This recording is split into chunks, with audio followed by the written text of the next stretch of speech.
Hello, this is Sean. So right now I'm quarantined at a hotel and I have been staying here for 1 week and there's 1 more week to go. So there's only me in this room, so I cannot film like both my face and the work I'm going to show you in the same time. I have to flip the camera in order to show you the work and like my writing. Yeah, so it's pretty hard, but I'm trying my best to do the best job. So let's start. Okay, so let's start. So first of all, the Riemann integral. The Riemann integral is if a student is just starting to learn calculus, this has to be the first thing we learn. It's because it's the most fundamental thing in the calculus field, and I'll explain later why. So first of all, let's look at this equation. It has a limit which says number of rectangle approach to infinity, and it has a formula of the area of the rectangles. So we can see here, to find the area of this function, Riemann, he thought about using rectangles to solving the area. But first, it has a problem, is that when there's only certain points, you can't determine the area over here, which is not actually equals to the exact area of the function. Then we have to use limit. That's why we have to use the number of rectangle to approach to infinity, which is in the second graph. This is approaching to infinity, but it still has a problem, is that you can't determine when the width of the rectangle is the same or not. So if this one is big, this width is big, but these here are small, it's still approaching to infinity. But look here, it still has a large part which does not like approach to the exact area of the rectangle. Then we have to use this one. This is the limit which says the width of largest rectangle approach to 0, as it shows here. So when every rectangle, the width here, if you can see, approach to 0, like each one here, it's really small. It also makes it all the number of rectangles approach to infinity. These are related to each other, as I showed here. Wait. This limit here, this limit here, and this limit right here,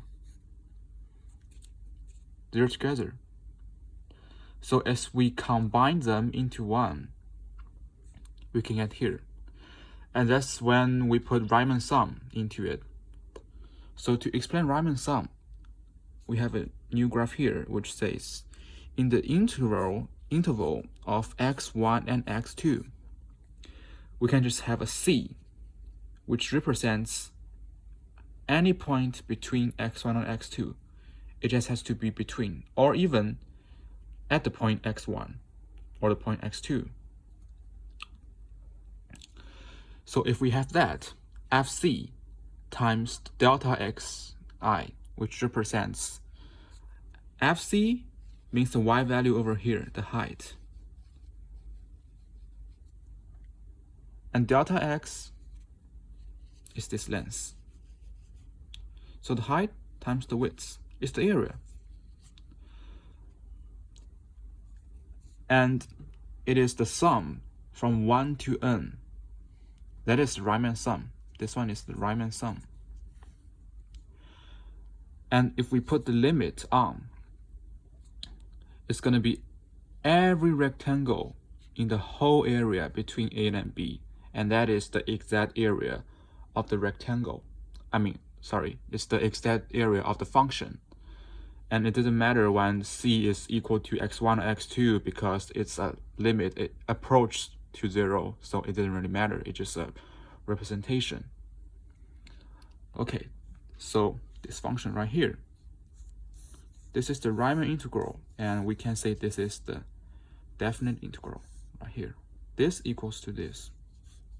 This is the equation with the everyday Riemann integral.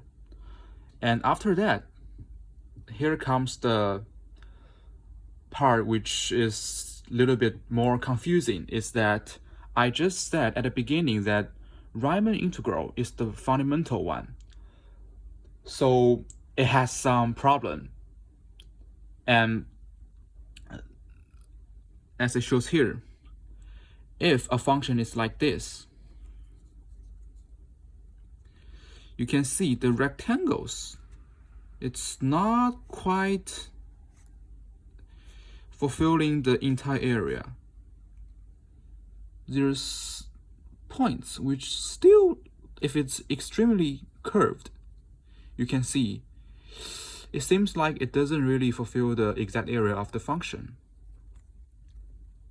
For example, this function is called Dirichlet function, which is not differentiable, not continuous. One of it look like this. If it's like this, the rectangle doesn't really help when it's using on this one. So at this time, Riemann integral doesn't really help.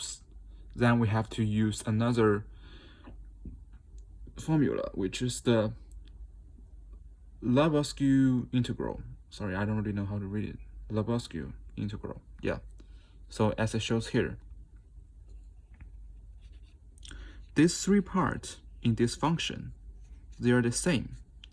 We both say it's e. And this integral, it has several different areas like this, and it combines them together.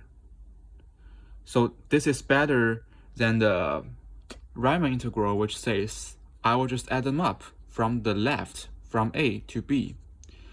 There's a really obvious explanation right here. This is the Riemann integral. This is the left, and this is the right. Goes on and on. The right, the last one, something like $5 something.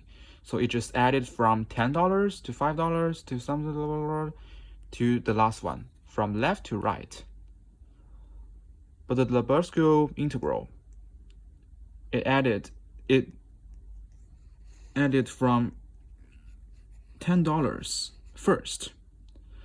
So like we use $10 and we find all the $10 and we put it together. There's 3 $10 and 2 $5 and 4 $1. And then we add them up. So in this situation right here, the Lebesgue integral is better than the Riemann integral. Yeah, but there's still some places which Riemann integral appears, but the Lebesgue integral doesn't. So these two are actually like similar with together each other, but they're not exactly. Yeah, so and as we move on, I think we will learn more about both the integrals and the relationship between them. Yep, and that's it. Thank you.